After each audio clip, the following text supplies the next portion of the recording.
saura mu tashi mu bar gari. Wayo Najeriya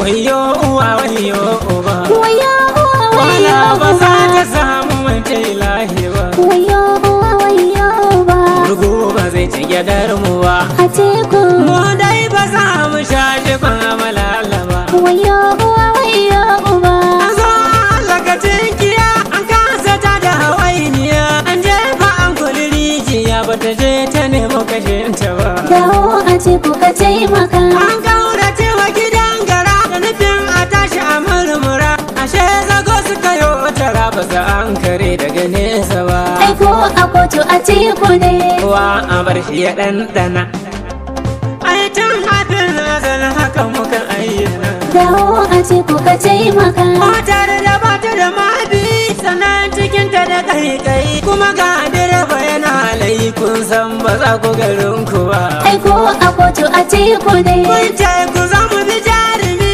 domin rage wa ƙasa gumi, a yanzu ba ku da zillimi ba za ku koka waziri ba. wayo a teku Amma Allah haka ya nufa, wayo a teku ka tausaya ganyen da babu gwadon rawa. wayo wayo Najeriya Shugaban da yake ya tausaya domin nufi shi na zuciya, canza shi bai zama wuya sai in agon ba a tashi ba. dawo a teku ka taimaka In Allah ya samu ka ketare, sadan arewa ya ankare, in ka riga karawa zaren da ba za ka ja shi ya kai kawa.